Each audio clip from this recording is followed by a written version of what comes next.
Good morning, and welcome to day 2 of the 2020 NNECAPA conference. I'm Eric Vorwald, Planning and Zoning Manager with the City of Winooski.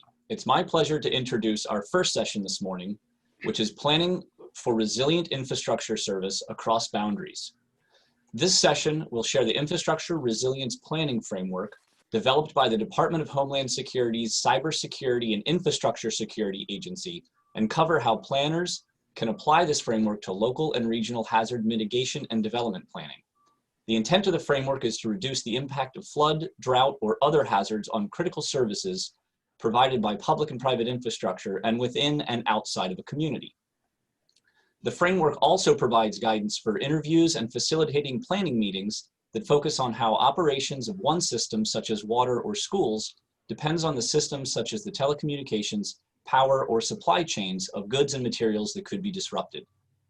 The IRPF is being piloted with regional planning commissions in coordination with FEMA and the Cybersecurity and Infrastructure Security Agency's regional offices, including here in New England. Presenting this session is Dr. Sandra Pinel, who since 2016 has served as the Community and Regional Planning Expert and Engagement Lead for the Infrastructure Development and Recovery Program within the Department of Homeland Security, Cybersecurity and Infrastructure Security Agency, and works with academia, government, and private sector partners to enhance resilience of critical infrastructure during planning, design, and recovery operations. Dr. Pinel has an MS and a PhD in urban and regional planning from the University of Wisconsin-Madison with minors in anthropology and Latin American studies. Also presenting is Jason Climer, who serves in Region 1 of the Cybersecurity and Infrastructure Security Agency, which includes New Hampshire. Mr. Climer has been the Protective Security Advisor for New Hampshire since May 2017. Prior to that, he spent 6 years with the Federal Protective Service, where he managed the Facility Security Assessment Program for their New England region and Law Enforcement and Security Program Manager, and was one of the chief architects of the SharePoint Assessment Inspector Guide.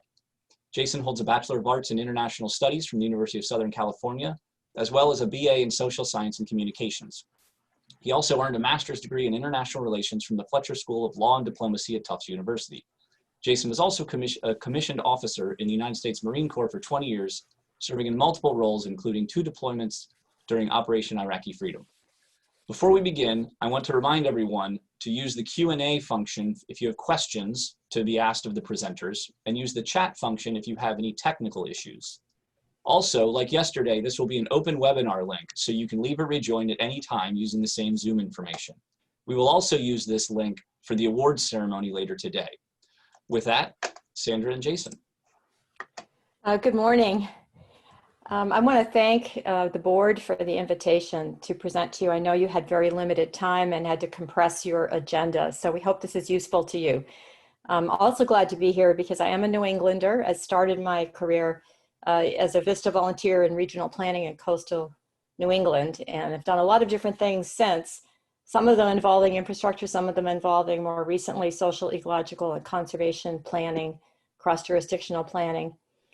So I returned to look at infrastructure as part of the Cybersecurity Infrastructure Security Agency because it really is kind of where the rubber meets the road. You know, we need infrastructure for services. So in working at the regional scale on infrastructure systems and working at local governments where there really is often not the financing capacity, especially right now with COVID-19 impacts that I have also looked at, we need the federal government to support state, tribal, local, territorial governments in the work they need to do with the private sector and with one another to invest and support these systems on which you all rely. So we're trying to offer something that's a piece of a much broader puzzle. We work with our federal partners. FEMA is also, as you know, part of DHS. We work closely with FEMA, with USDA and others.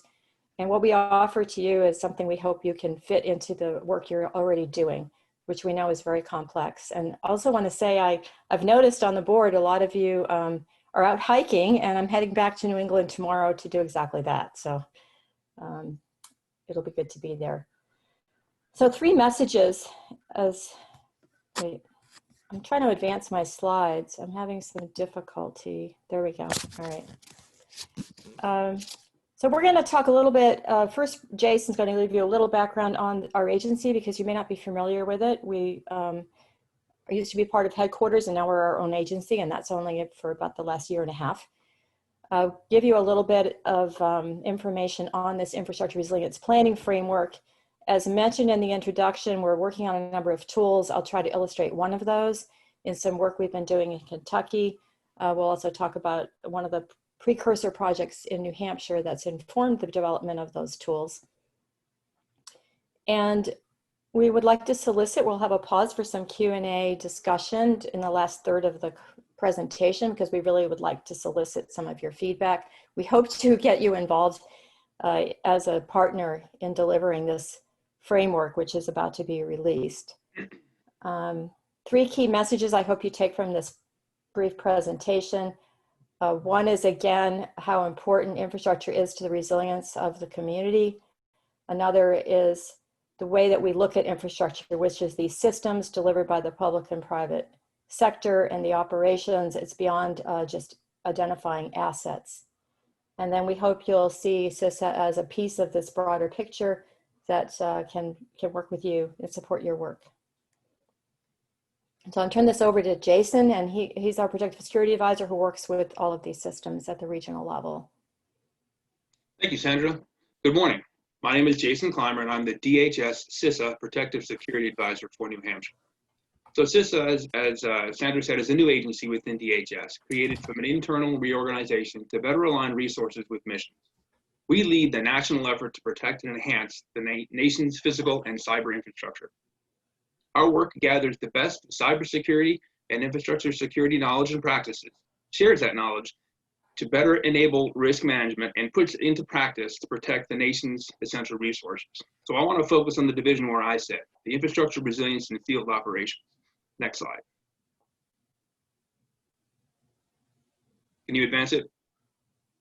Oh, sorry. All right, so ISD, we take a look at we lead a coordinated effort to reduce risk posed to the 16 sectors of critical infrastructure, whether from man-made or natural causes. So the vast majority of the nation's critical infrastructure is held in private hands, yet it's part of larger systems that contribute to the safety and security of our local communities, states, and to the nation. So what makes a piece of infrastructure critical? It's how it relates to everything else, measured in part by its interdependent relationships and the cascading impact lost. So ISD builds national critical infrastructure security and resilience capacity through information sharing, advisory services, training, best practices development, exercise design and facilitation, evaluation, and planning assistance services for public and private sector stakeholders. ISD field personnel facilitate the collaboration between the private sector and across all levels of government partners that are responsible for critical assets and community services. ISD does this through field offices all over the United States. So ISD field operation is organized into 10 regions that mirror the FEMA regions as we work closely with them on mitigation, resiliency, and recovery. The regional staffs have the resources and subject matter expertise to conduct regional level events and support PSA efforts. One example of a regional effort is the Regional Resiliency Assessment Program, or RRAP. It's a cooperative assessment of specific critical infrastructure within a designated geographic area. The current RRAP project that we're working on in New England is a US-Canada cross-border energy project, where we're aiming to identify and prioritize the criticality of the top electrical power assets in the eastern US and Canada, and use the results to develop assessment priorities, key findings, and resilience enhancement options. There's at least one PSA assigned to each state, and in coordination with our regional headquarters in Boston, we partner with local stakeholders to secure and enhance the resilience of our critical infrastructure systems. At the regional and state level, we concentrate on 5 practices. 1, characterizing assets that constitute FEMA's community lifeline construct, industrial sectors, and their dependencies on critical infrastructure. 2, mapping and analyzing the dependencies and interdependencies between the users and the infrastructure and identifying opportunities for resilience enhancement. 3, identifying and assessing critical nodes by simulating the potential propagation of cascading impacts across critical infrastructure in a geographic information system or a mapping analysis environment. 4, developing analytical products to encourage planners to consider dependencies, interdependencies, and consequences of disruption in their work, and to prioritize projects. And 5, developing assessment and planning guides for PSAs, for the regions, and for our partners.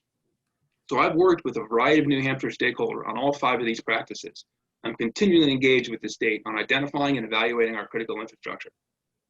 So the COVID-19 pandemic taught us to re-examine how a specific incident can change what is deemed critical. For example, distilleries became very important because they could modify their production lines to create hand sanitizer, but they still needed access to isopropyl alcohol and other raw materials that were in short supply nationally. So how is what we do relevant to planning? So if we take a look at the slide here, let's think about the FEMA community lifelines. You see them here before you. The slide illustrates how infrastructure is tied to the community lifeline function of food, water, and shelter. That's the example given. Within each community lifeline, there are components. Each component is composed of different assets which make up the system. The next element to consider is what infrastructure services are delivered through the physical system. Finally, consider what purpose they serve. Now let's look at how CISA and FEMA work together. In 2019, the National Response Framework adopted a new emergency support function, ESF 14, that focuses on engaging private sector interests and infrastructure owners and operators, particularly those in sectors not poorly aligned with other ESFs, and conducting cross-sector analysis to help inform decision-making. The sector-specific agency is both CISA and FEMA, and we focus on cross-sector analysis and assessments, and operational coordination inclusive of all stakeholders. As an example, during the pandemic, CISA Region 1 manned the ESF 14 desk at the FEMA RRCC. We were tasked with analyzing the CO2 shortage and its potential impacts. So ESF coordinated with multiple sectors: energy, agriculture, transportation, critical manufacturing, water and wastewater, and each state to evaluate the impact. Turns out that CO2 production is a byproduct of oil refining that declined dramatically as the pandemic spread. CO2 is heavily used in the packaged meat processing and water treatment plant sectors. So Sandra and I have used the word resilience quite a bit in the last few slides, but what exactly do we mean by resilience? So I'll turn it back to Sandra. And we're about to get down to the planning level. Let's appreciate the background from Jason to see how these systems operate at a larger level. So we're using a presidential policy directive. This language will look familiar to you. Ability to prepare for and adapt to changing conditions and to recover rapidly from disruptions.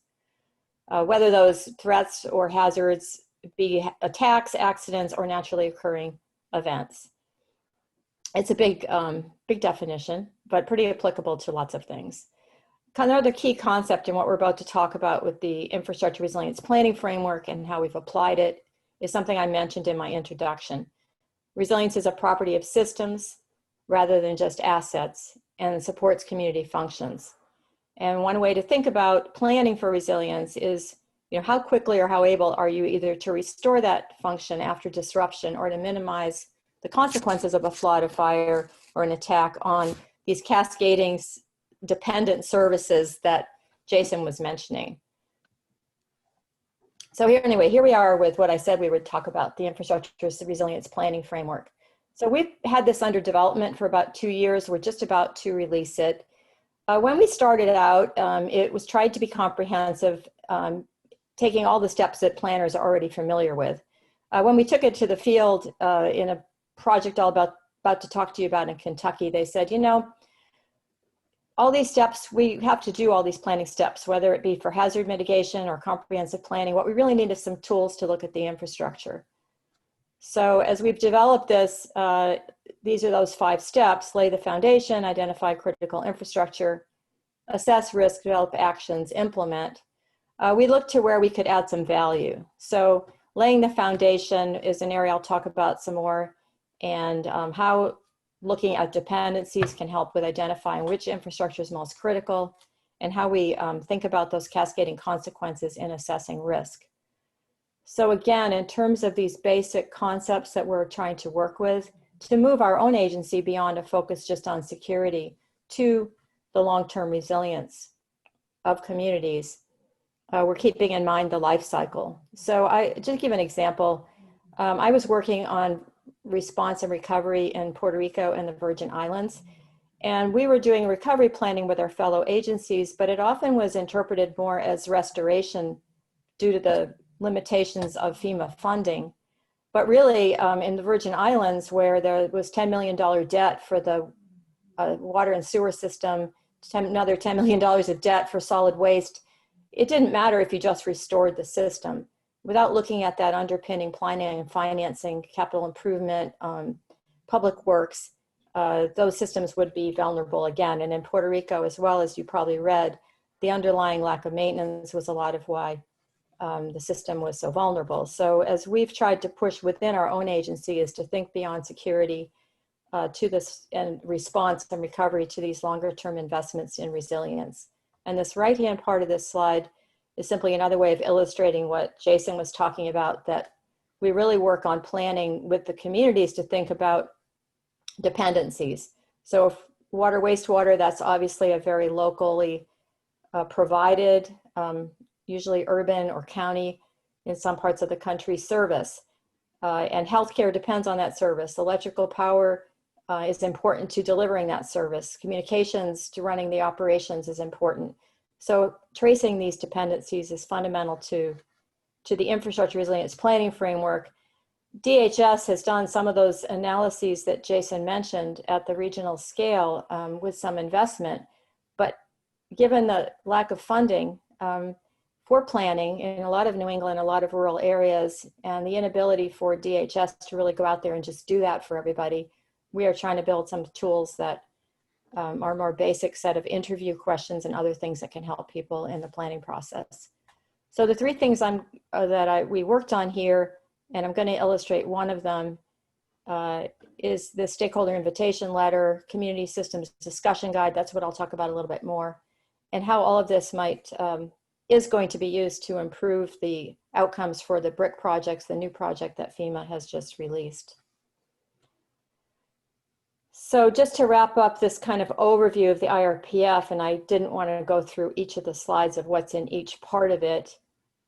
In terms of implementation, rather than, again, recommending to communities that they do some separate infrastructure resilience plan, given that comprehensive plans and regional plans are the basis of all of the other work, we've tried to really illustrate how this can support existing planning efforts. And I think going forward with some work we're doing with our partners, we'll be really talking about overcoming some of these obstacles to the design and construction and operation. For example, yesterday we were working with Milken Foundation, who's trying to get funding for pre-development costs into the national policy.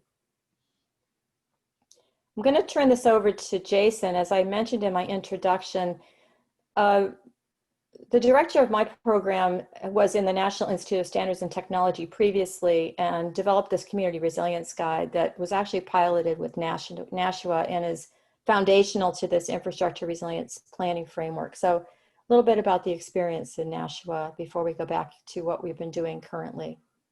Okay, thank you, Sandra. So this is a real world example of the IRPF principles in action.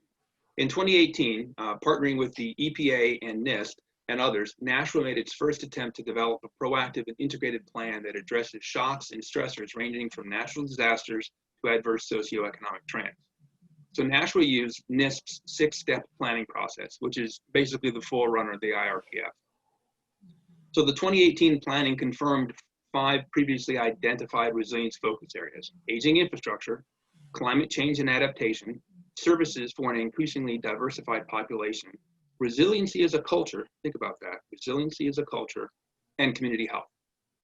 Among the tools that Nashua used in this process was the Northeast States Emergency Consortium HAZIS MH tool to determine anticipated performance for buildings and infrastructure systems, and Plan Integration for Resilience Scorecard from the Texas A&M University. They provided assistance to identify potential policy conflicts that could lead to vulnerabilities and reduce the city's resilience. That's taking a pretty broad view and look. The introduction and use of NIST's performance goals kept everyone focused and provided a common target. The whole community includes obviously the public and private sector, but it included residents as well, because they have firsthand and practical experience with the city's infrastructure systems because they live in there and have to deal with them every day. So among the things that Nashua learned, and this may be a blinding flash of the obvious, but some critical infrastructure systems do not fit into a single, easily defined political boundary, and they may provide services and support to multiple jurisdictions. So they didn't always have control over the systems that they depended on. immediately springing to mind, of course, is interstate freeways, because they're owned by the Fed and they go through every community across the country. So I'll turn it back over to Sandra.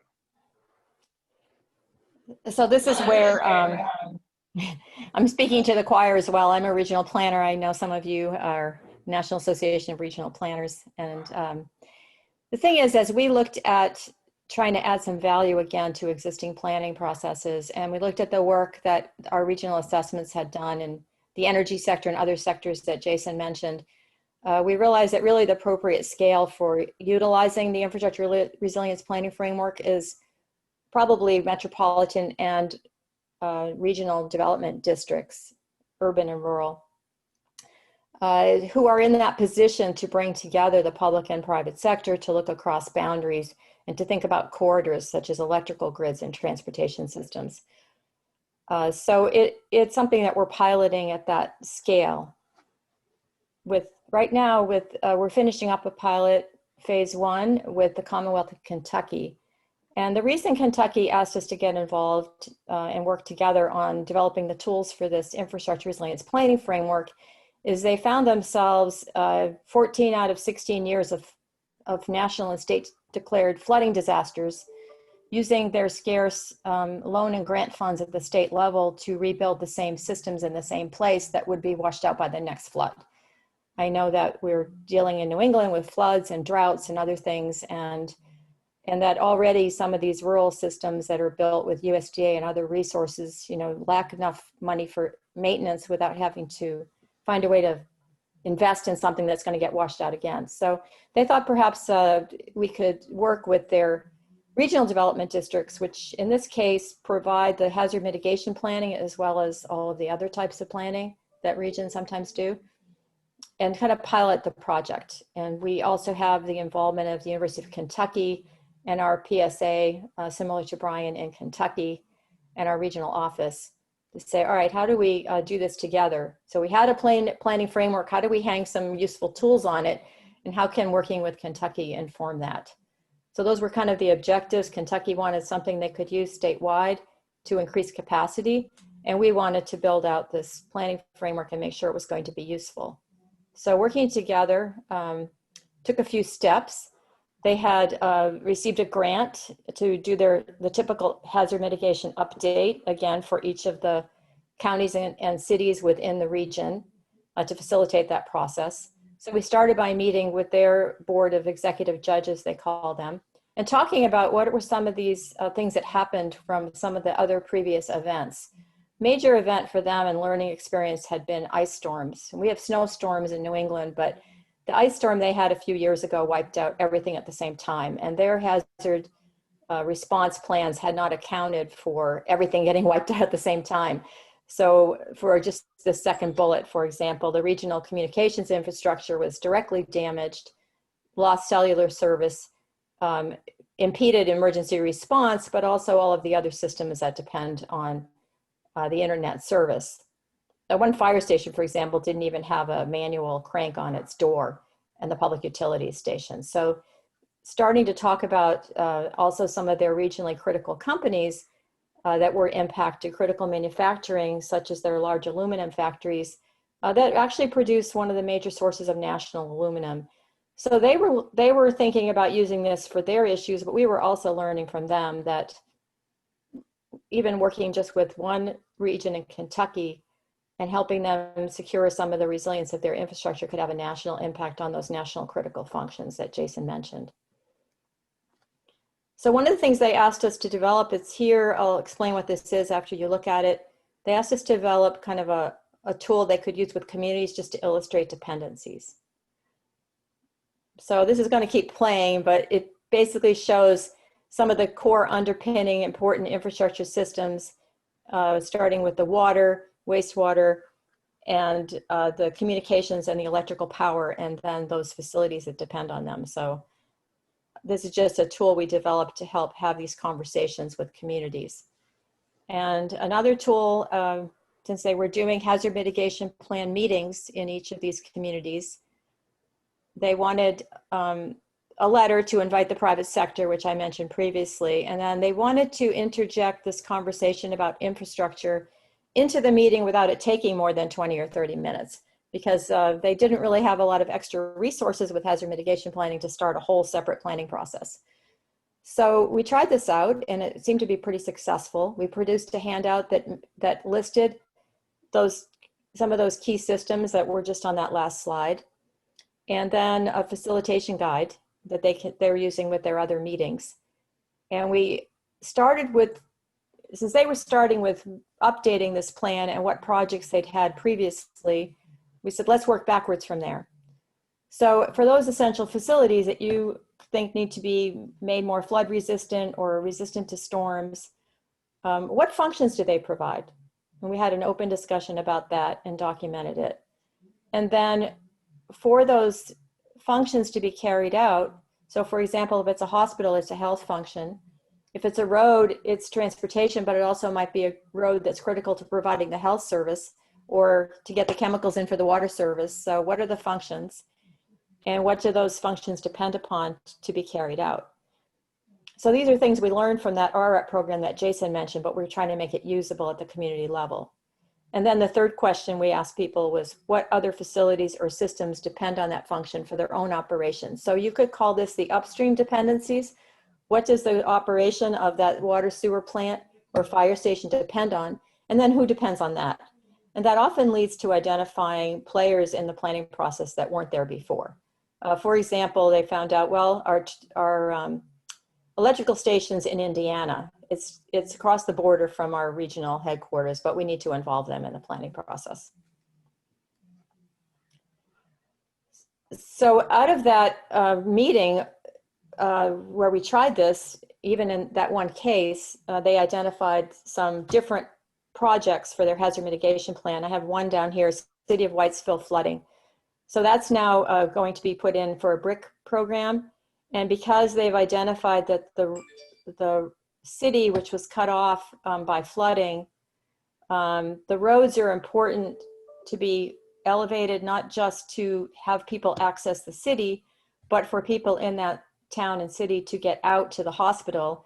They're identifying some of these other benefits from that brick project so that they can better justify the cost benefit analysis and be more competitive. So the next step with Kentucky is they are using this infrastructure resilience planning framework. They have an enhancement grant, and they're going to take a broader look at some of these regional projects and hope to produce some better brick projects. Some of the things they've documented that were a benefit of using the IRPF was just having people really think about, in this lower bullet, about these backup services.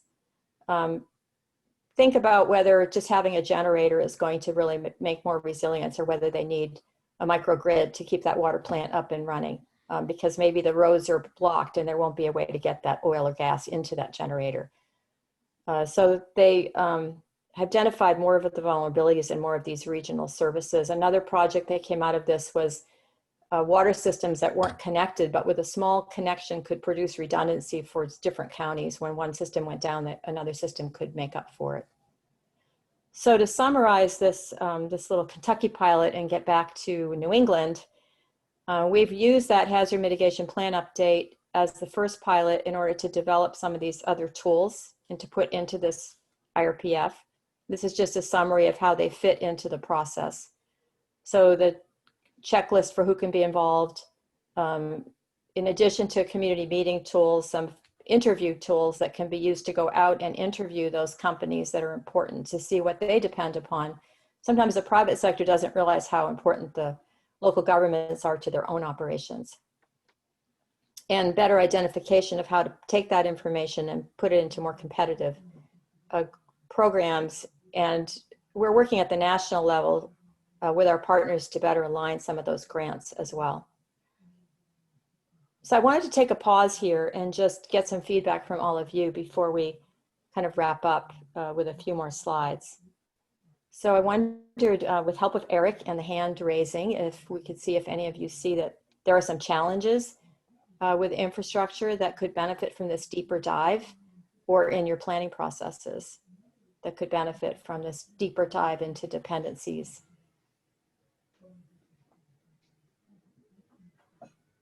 Or just questions at this point.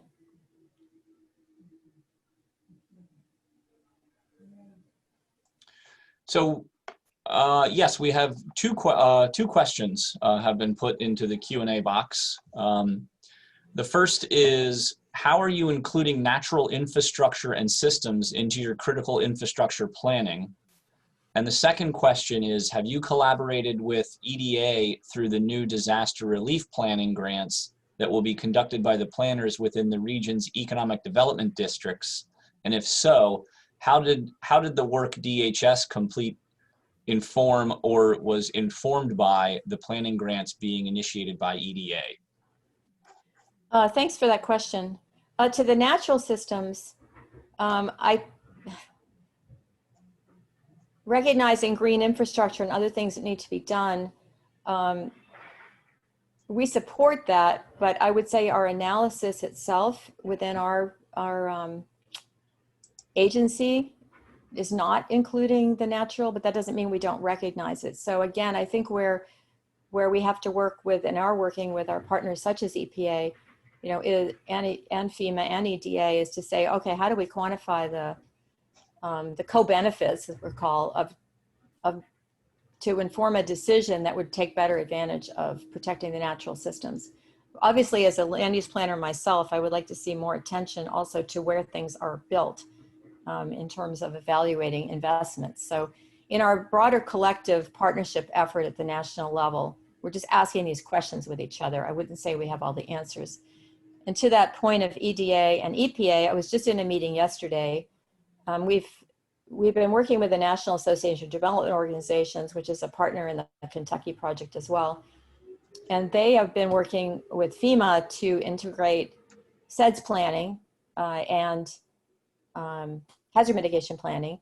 And then in that conversation yesterday that was between FEMA, EDA, and ourselves, they also brought up that they need to integrate with the EPA project. So I would say all these conversations are going on nationally, but where it really has to happen, and where again I see especially regional planning and development commissions being so critical, is that's where all that integration of programs has to actually happen. So the federal government needs to create incentives for that to happen and get out of the way, I think. And trying to work at the local level and the national level with pilots is really important, I think, to teaching the federal government what needs to happen to make it easier to reach, these objectives at the local and regional level that you're trying to pursue. So I don't know if that answered the question, but trying to put on my professional hat and my work hat at the same time. So we have two more questions have come in. The first question is, do you attempt a benefit cost analysis or some other metric for ranking projects among different municipalities? Yeah, no. We don't have any funding in CISA to support the actual projects. So what we are doing with FEMA and others is saying, all right, in prioritizing projects, the infrastructure resilience planning framework and the dependency analysis can be very important, because maybe you think you've got to raise, the fire station and you've got to build a flood wall around certain things. But if you think about the consequence of one thing going down versus another on the rest of the system, you might want to prioritize for funding that piece of infrastructure or that operation that's going to cause the most harm if it goes down to all the other important economic and social functions in your community. So the infrastructure resilience planning framework, if used with some of these tools, should help the communities do their own prioritization and then justify why a project is really important. And then what we can do, at the national level, because we are responsible for the coordination for the infrastructure protection plan for the nation and have a responsibility to, and a mechanism for coordinating with our other agencies, is simply to keep that conversation going as to how we reward that kind of planning. Does that make sense? But our little bailiwick really is not the money, and it's not prioritizing for communities, but it's rather trying to provide some tools that would help them justify those priorities that would increase the resilience of the services in the community. So I'm going to guess this question is a follow-on from that answer. How would the process how would that process consider these impacts at a regional basis? Which impacts? Unless, Steve, that was a follow-up to your first question. Oh, sorry. Yes, that was a follow-up to his first question. Sorry. The first question, the first part of that is, how are you taking the impact of climate change into the planning process, and how would that process impact on a regional basis? Okay. Well, you know, we haven't been using that word a lot in the last 3 or 4 years. However, I will give one example of how we are trying to help with the climate change piece, and that would be the membership we have in the National Drought Resilience Partnership. And we co-developed with FEMA and USDA and NOAA a drought assessment guide that is also, we hope, going to be part of this IRPF toolkit we're putting out on the streets shortly. And that encourages the communities to go back to the resources that already exist for identifying drought. But then we've put in there some examples of how drought, for example, affecting the water levels on a dam or on a pond can then affect the operational assumptions that went into designing and building the water or wastewater plant that you have. And also how having that lowered water value or having increased heat can affect the operation of an industry. So again, to help community planners kind of lay out those consequences of drought and how they might impact the economy and other functions that are really important, that maybe those who aren't thinking climate change first, but they have an interest in these other functions. So drawing those connections to help you as planners convince other kinds of decision makers to take action is what we're trying to do with these tools with our partners. But we have not been, you know, front end. I mean, climate change is obviously on the big list of stressors and risks, but under this administration, it hasn't been as much of a vocal focus, but I would say all the agencies are still working on it. Great. Another question here. Are food systems considered critical infrastructure? Actually, yes. The term we have in the National Infrastructure Protection Plan is, how does it go, Jason? Food and ag. Yeah, food and ag sector. So there is a sector, coordinating sector, which is, you know, USDA is the lead of that sector, but it involves the public and private sector, and it is listed as a critical infrastructure. I'm going to go ahead and finish the presentation maybe, and then we'll come back to questions because we're not really having this discussion right now, and I do want to make sure we wrap it up, and then we can hopefully continue to answer questions and have discussion, if that's okay, Eric. Or is there some more people waiting? Well, there's one more question right now. We have a couple more minutes. So I think we can continue with the presentation. I can do like one question if you want. Or... Sure. The last question that we have right now is, how do you and others involved in these efforts think this can be useful to local municipalities, where in New England, most planning is municipal and not regional? For instance, where I work, there are critical regional watershed / water supply and drought resiliency concerns, but it's challenging to find funding or, more importantly, leadership capacity to make any progress. Right. Well, let's come back to that at the end.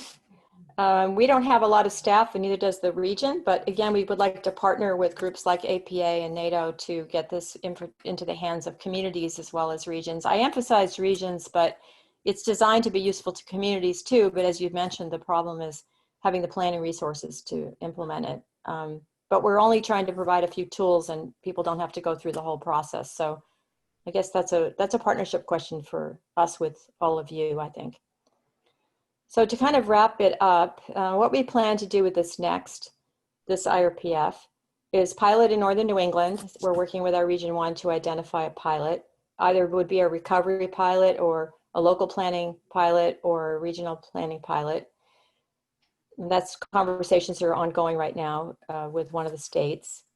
And we're planning to get this published and then create an online tool and make that linkable through our other partner agencies. And we are continuing to work with Association of Planners, but most specifically the International City County Management Association and NATO to get it into their training modules so that this can be accessible. to others. I think the thing we would need advice on really is how much hand-holding are people going to need and how do we provide it? And how do we make it not another project and requirement, but rather an aid and an asset? So I think Jason had maybe a few more comments that he wanted to offer, but otherwise I'll go to conclusions. Sure. Just to talk a little bit about, I guess, to help answer some of those questions about how our process can help. But what we've learned is that our CISA approach to critical infrastructure is it's unique and it's different than what most people consider a standard approach. We certainly differ from FEMA about it. And with our regional staff and the PSAs out there, we do have a small but powerful team that can help take a different view of a piece of critical infrastructure. Plus, our work with ESF 14 helps avoid some pitfalls that occur potentially with planning.